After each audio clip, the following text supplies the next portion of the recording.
জীবনের শেষবারের মতো তোমার আম্মা জান রে দেখে না হাসান, আর কোনোদিন দেখতে পারবা না, আমার সঙ্গে কথা বলতে পারবা, কিন্তু তোমার মার সঙ্গে আর কথা বলার সুযোগ নাই। তাড়াতাড়ি চলে যাও, জীবনের শেষ দেখা তুমি তোমার মারে দেখে নাও। দৌড় দিয়া চলে আসছে হাসান হুসাইন বাড়িতে, এসে ডাক দেয়া বলতেছেন, মা, দাদা জান, আমার নানা জান আমার ডাক দেয়া বললো জনমের মতো আপনারে দেখতে, কারণ কি আপনি কি আর থাকবেন না আমাদের মাঝে? আম্মা জান ফাতেমা রাদিয়াল্লাহু তাআলা আনহা চোখ দিয়া পানি ছেড়ে দিয়া বলতেছে, কলিজার টুকরা রে, তোমার নানা আমারে বলে দিছে আজকে সেহরি করেছো দুনিয়ায়, ইফতারি করবা আমার সাথে। অতএব আমার বুঝতে বাকি নাই, আমি দুনিয়ায় আর বেশি দিন থাকবো না, বেশিক্ষণ থাকবো না। হযরত আলী রাদিয়াল্লাহু তাআলা আনহুকে ডাক দেয়া বলতেছেন, স্বামী গো, আপনার কাছে আমি কয়েকটা আবদার করতে চাই, আপনি যদি রাজি হন আমি আমার আবদারগুলো আপনার কাছে জানাইতে পারি। আম্মা জান ফাতেমা রাদিয়াল্লাহু তাআলা আনহা দুই চোখের পানি ছেড়ে দিছেন, কেননা বহুত মহাব্বত করতেন, ভালোবাসতেন। যদিও ঘরে খানা ছিল না, কিন্তু ভালোবাসায় কোনো কমতি ছিল না। আজকে মহিলাদের সামনে যদি আপনি ঠিকমতো ভরপেট খানা না দিতে পারেন, তারা বেজার হয়ে যাবে, শেষ পর্যন্ত স্বামীর ঘর সংসার করবে না।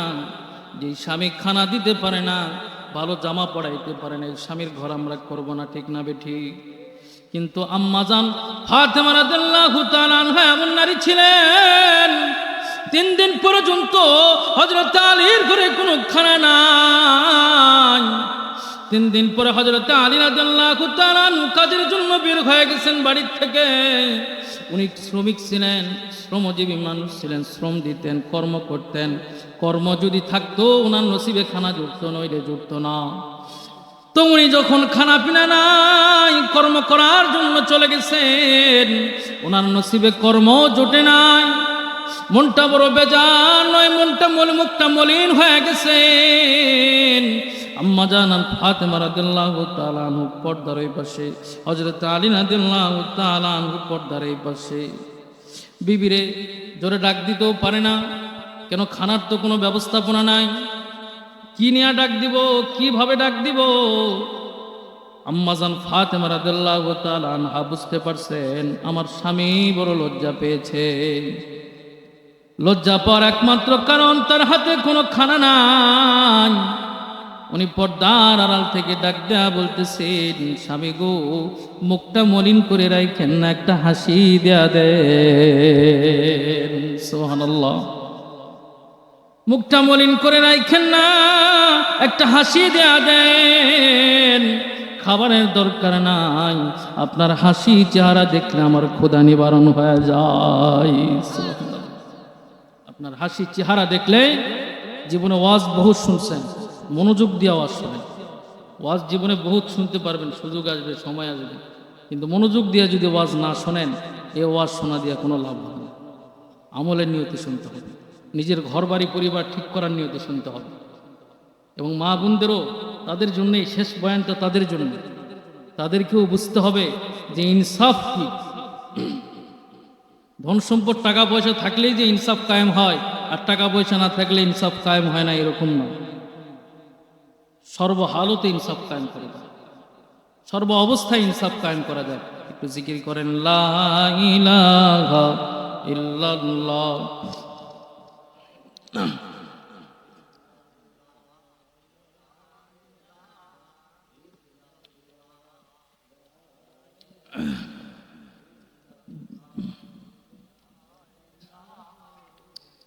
লা ইলাহা ইল্লাল্লাহু মুহাম্মাদুর রাসূলুল্লাহ। বয়ানের শেষ পর্যায়ের দিকে আপনারা আমার মনোযোগ দিয়ে শুনবেন। হযরত আম্মা জান ফাতেমা রাদিয়াল্লাহু তাআলা আনহা ডাক দিয়া বলতেছেন, স্বামী গো, আপনি যদি রাজি থাকেন আপনার কাছে আমার কিছু আবদার আমি জানাইতে চাই। হযরত আলী রাদিয়াল্লাহু তাআলা আনহু ডাক দেয়া বলতেছেন, বিবি রে, তুমি আবদার করবে আমি রাখবো না এমন হতে পারে না। তোমার কি আবদার তুমি বলো, আমার সাধ্য অনুযায়ী আমি চেষ্টা করব তোমার আবদারগুলো পূরণ করার। আম্মাজান ফাতেমা রাদিয়াল্লাহু তাআলা আনহা ডাক দেয়া বলতেছেন, স্বামী গো, সর্বপ্রথম আমি আপনার কাছে ক্ষমা চেয়ে নেই। যেহেতু দুনিয়ার ভিতরে আপনার সঙ্গে আমি ঘর সংসার করলাম, ঘর সংসার করার কারণে বিভিন্ন সময় হয়তো বা আপনার উপর আমার থেকে অত্যাচার হয়ে গেছে, আমার থেকে জুলুম হয়ে গেছে, অবিচার হয়ে গেছে গো।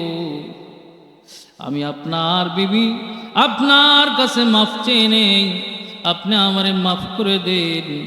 আপনি যদি মাফ না করেন গো, আপনার হক তো আমি আদায় করতে পারি নাই, জিন্দেগি ভর আপনার হক আমি পূরণ করতে পারি নাই গো স্বামী। আপনি যদি মাফ না করেন, আমি যদি অন্য কোনো মেয়ে হতাম কোনো আফসোস ছিল না আমার, কিন্তু আমি তো নবীর মেয়ে। আমারে যদি আপনি মাফ না করেন, আল্লাহর আদালতে যদি বিচারের কাঠগড়ায় আমারে দাঁড় করে দেয়, আমার বেইজ্জতি নিয়ে আমি চিন্তা করি না, আমার বড় টেনশন হয়, আমার আব্বা জান বেইজ্জতি হয়ে যায় গো, যে নবীর মেয়ে হক আদায় করতে পারে না, এটা তো বেইজ্জতি হয়ে যাবে আমার আব্বা জান। আমি চাই না গো স্বামী, আমার কারণে আমার আব্বা জান বেইজ্জতি হয়ে যাক। আপনার কাছে আমি হক আদায় করতে পারি না, আপনি আমারে মাফ করে দেন। হযরত আলী রাদিয়াল্লাহু তাআলা আনহু দুই চোখের পানি ছেড়ে দিয়ে বলতেছেন, বিবি রে, আরে মাপ আমি কি করব, মাপ তো তুমি করার কথা। আজ পর্যন্ত একটা ভালো জামা আমি তোমারে কিনে দিতে পারি না, তোমার শরীরের ভিতরে সুন্দর কোনো জামার ব্যবস্থাপনা আমি আলী দিতে পারি নাই, তোমার শরীরে সুন্দর কোনো জামার ব্যবস্থাপনা আমি করে দিতে পারি নাই, ঠিক মতো 3 বেলা খানা আমি তোমারে দিতে পারি না, ঠিক মতো তোমার কদর আমি করতে পারি নাই গো বিবি। আল্লাহর আদালতে যদি তুমি আমি আলীর নামে বিচার দিয়া দাও রে বিবি, তুমি তো নবীর মেয়ে, আমি আলীর নামে যদি আল্লাহর আদালতে বিচার দেয়া দাও, আমি তো তোমার হক আদায় করতে পারি নাই রে বিবি। আমি আল্লাহর সামনে জবাব দিতে করব কি? আমি আলী জবাব দিতে করতে পারবো না। বিবি তুমি মাফ করে দাও আমারে, আমি তোমার হক আদায় করতে পারি না। তুমি তো নবীর মেয়ে, বাদশার মেয়ে, সমস্ত নবীদের সর্দার যিনি দামি সবচাইতে, হিসাবে তোমাকে আমি সোনার পালঙ্কে রাখার কথা ছিল, কিন্তু আমি তো তোমার জন্য আরামের বিছানারও ব্যবস্থাপনা করতে পারি নাই। বিবিরে তুমি আমারে মাফ করে দাও। স্বামীকে ডাক দেয়া বলতেছে, ও স্বামী, আরেকটা আবদার আপনার কাছে জানাই গো। বলে কি আবদার? আমি যদি মারা যাই গো স্বামী, মারা তো যাবো আমি যখন মারা যাব গো, আমি মারা যাওয়ার পরে তোমরা তৈরি করবা না। না লক্ষ্য করে দেখেন বাপ জানেন, আমার আম্মা জান ফাতেমা রাদিয়াল্লাহু তাআলা আনহা আবদার করে বসলেন ওনার স্বামীর কাছে, যে আমি তো দুনিয়াতে থাকবো না, কিন্তু আমি যখন থাকবো না, আমি যখন দুনিয়ার থেকে চলে যাব গো স্বামী, আমি আপনার কাছে একটা আবদার জানা যাই গো স্বামী, আমি যখন থাকবো না, আমি যখন বিদায় হয়ে যাব গো, আমার জানাজার ভিতরে আপনি কোনো মানুষ শরীক করবেন না।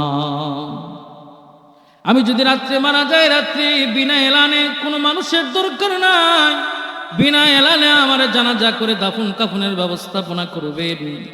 বাহিরের কোনো মানুষের দরকার নাই, আপনি খুদ আপনার হাত দিয়া আমারে পবিত্র বানায়া জানাজা করার জন্য কাফন দাফনের ব্যবস্থাপনা আপনি নিজে করবেন। কেন করবেন আপনি নিজে? বলে এই জন্য বলতেছি, আমি তো নবীর মেয়ে, অন্য কোনো মেয়ে হলে কোনো সমস্যা ছিল না, কিন্তু আমি তো পয়গম্বরের সন্তান। আমার শরীরে যদি আপনি কাপড় চড়ায়ও দেন, যদি দিনের বেলা মানুষের সামনে এলান করে আমার দাফনের ব্যবস্থাপনা করেন, তাহলে যতই আপনি লুকানোর চেষ্টা করেন না কেন, আমি চিকন ছিলাম না মোটা ছিলাম, বেটে ছিলাম না লম্বা ছিলাম, লোকে দেখবে কি দেখবে না। ওনারা মরার পরেও চিন্তা করতেন কেউ যেন আমাদেরকে না দেখে, কিন্তু আমাদের অবস্থা এমন, পুরুষ মারা গেলে মহিলা দেখার জন্য পাগল হয়ে যায়, মহিলা মারা গেলে পুরুষ দেখার জন্য পাগল হয়ে যায়। একেবারে শেষের দিকে আমরা চলে আসছি, যখন উনি মারা গেলেন, আম্মা জান ফাতেমা রাদিয়াল্লাহু তাআলা আনহার মওত হয়ে গেলেন। হযরত আলী রাদিয়াল্লাহু তাআলা হযরত আলী রাদিয়াল্লাহু তাআলা আনহু ওনার কাফন দাফনের ব্যবস্থাপনা করে দিলেন। সমস্ত কিছু করে দেওয়ার পরে এখন একা একা তো খাটনি আর কান্দে তোলা যায় না, যায়? খাটনির তো চারদিক হলে একজন যদি দুই দিকে ধরে, আরেক দিকে তো ধরার জন্য একজন মানুষের প্রয়োজন আছে কিনা? প্রয়োজন আছে। আল্লাহ রাব্বুল আলামিন হযরত আবু যর গফারিকে ডাক দেয়া বললেন, আবু যর,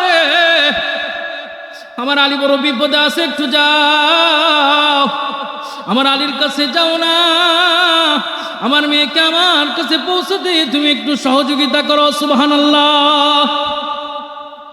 গভীর রজনীতে হযরত আলী রাদিয়াল্লাহু তাআলা নজর করে দেখতেছেন আবু যর গফারি আসতেছেন, ডাক দেয়া বলতেছেন, ও ভাই, কে তুমি? এত রাতে কি জন্য আসছো?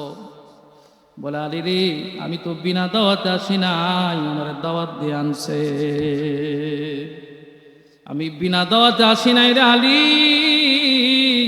আল্লাহ রব্বুল আলামিন, আমি প্রতিদিনের মতো নামাজ আদায় করে যখন ঘুমাবো, মালিক রব্বানা আমার ডাক দেয়া বলতেছে, আমার আলী বিপদে পড়ছে, যাও একটু বিপদ থেকে উদ্ধার করো। সুবহানাল্লাহ। মুঝে কুফা ওয়ালো मुसाफिर न समझो,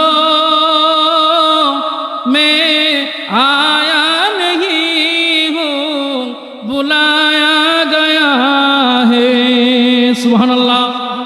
আমি তো নিজে নিজে আসি না, আলী আমার দাওয়াত দিয়ে আনছে। আল্লাহ রাব্বুল আলামিন তোমার সহযোগিতা করার জন্য খুদ মালিক রব্বানা আমারে পাঠায় দিছে। দেখেন, মুসিবত ছিল কার? আলী।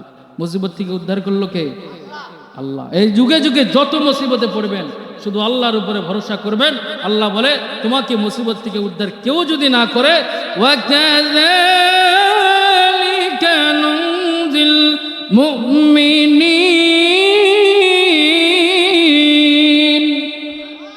আমি যুগে যুগে প্রত্যেকটা মুমিনের হেফাজতের দায়িত্ব নিয়ে নিলাম। দায়িত্ব কে নিছে? আল্লাহ নিছে। দায়িত্ব যদি মালিক রব্বানা নিয়ে নেয়, ওই মুমিনের কোনো চিন্তার কারণ নাই।